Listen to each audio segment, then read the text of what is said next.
ಸ್ನೇಹಿತರೆ ನಮಸ್ಕಾರ. ನಾನು ಜಿತೇಂದ್ರ, ಅಕ್ಷೋಭ್ಯ ರೇಖಿ ಕೇಂದ್ರ, ತುಮಕೂರು. ಸ್ನೇಹಿತರೆ, ಇವತ್ತು ಒಂದು ಅದ್ಭುತವಾದಂಥ ಕಲರ್ ಥೆರಪಿ ಪ್ರೋಟೋಕಾಲ್ ಅನ್ನು ನಿಮಗೆ ತಂದಿದ್ದೇನೆ.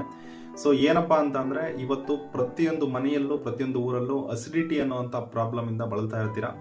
ಸೊ ಈ ಅಸಿಡಿಟಿ ಅನ್ನುವಂತಹ ಸಮಸ್ಯೆಗೆ ಕಲರ್ ಥೆರಪಿಯಿಂದ ಅದ್ಭುತವಾದಂತಹ ಪರಿಹಾರ ಇದೆ. ಫಸ್ಟ್ ಆಫ್ ಆಲ್, ಅಸಿಡಿಟಿ ಅನ್ನುವಂಥ ಸಮಸ್ಯೆ ಯಾಕೆ ಬರುತ್ತೆ ಅಂದ್ರೆ, ನೀವು ತಿನ್ನುವಂಥ ಹೈಬ್ರಿಡ್ ಫುಡ್ ಮತ್ತೆ ಅನ್ಸೀಸನಲ್ ಫುಡ್. ಸೊ ಆದಷ್ಟು ನಿಮ್ಮ ಸ್ಟಮಕ್ ಅನ್ನ ಹೀಟ್ ಮಾಡುವಂತ ಆಹಾರಗಳನ್ನ ಸೇವಿಸಿದ್ರೆ ನಿಮ್ಮಲ್ಲಿ ಅಸಿಡಿಟಿ ಅನ್ನುವಂಥ ಸಮಸ್ಯೆ ಬರೋದಿಲ್ಲ. ಯಾವಾಗ ನೀವು ಅನ್ಸೀಸನಲ್ ಫುಡ್ಸು ಅಥವಾ ಯಾವಾಗ ಬೇಕೋ ಅವಾಗ ತಂಪು ಮಾಡುವಂಥ ಆಹಾರಗಳನ್ನ ತಿಂದರೆ, ಅಥವಾ ಬೇಕರಿ ಪದಾರ್ಥಗಳನ್ನ ಜಾಸ್ತಿ ತಿಂದರೆ, ಅಥವಾ ಹಾಲು, ಈ ರೀತಿ ಎಳ್ನೀರು, ಈ ಥರ ಫುಡ್ಸನ್ನು ನೀವು ಜಾಸ್ತಿ ಕನ್ಸ್ಯೂಮ್ ಮಾಡಿದಾಗ ನಿಮ್ಮ ಸ್ಟಮಕ್ ಕೋಲ್ಡ್ ಆಗಿ ಡೈಜೆಷನ್ ಸರಿಯಾಗಿ ಆಗಲ್ಲ.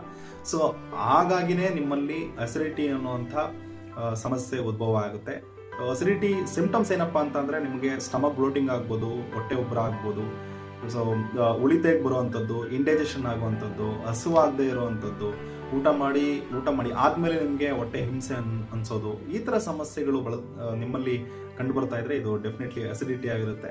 ಸೊ ಅಂಥ ಸಮಸ್ಯೆಗೆ ಕಲರ್ ಥೆರಪಿಯಿಂದ ಅದ್ಭುತವಾಗಿ ನೀವು ಪರಿಹಾರವನ್ನು ಕಂಡುಕೊಳ್ಬೋದು.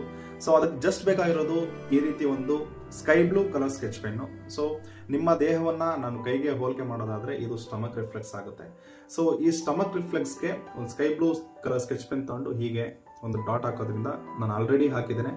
ಸೊ ಈ ರೀತಿ ಒಂದು ಡಾಟ್ ಹಾಕೋದ್ರಿಂದ ನಿಮ್ಮಲ್ಲಿ ಅದ್ಭುತವಾಗಿ ಅಸಿಡಿಟಿ ಸಮಸ್ಯೆ ಕ್ಲಿಯರ್ ಆಗ್ತದೆ. ಟ್ರೈ ಮಾಡಿ ನೋಡಿ, ಡೆಫಿನೆಟ್ಲಿ ನೀವು ಒಂದು ವಾರದಲ್ಲೇ ಒಂದು ಒಳ್ಳೆ ರಿಸಲ್ಟ್ ಅನ್ನ ಕಾಣ್ತೀರಿ ಅಂತ ಹೇಳ್ತಾ, ಇನ್ನೂ ಹೆಚ್ಚಿನ ವಿಡಿಯೋಗಳಿಗೆ, ಇನ್ನೂ ಹೆಚ್ಚಿನ ಮಾಹಿತಿಗಳಿಗಾಗಿ ದಯವಿಟ್ಟು ನಮ್ಮ ಅಕೌಂಟನ್ನು, ನಮ್ಮ ಚಾನಲನ್ನು ಸಬ್ಸ್ಕ್ರೈಬ್ ಮಾಡ್ಕೊಳ್ಳಿ. ಮತ್ತೆ ಮುಂದಿನ ವಿಡಿಯೋದಲ್ಲಿ ಸಿಗೋಣ. ಅಲ್ಲಿವರೆಗೂ ನಮಸ್ಕಾರ ಸ್ನೇಹಿತರೆ.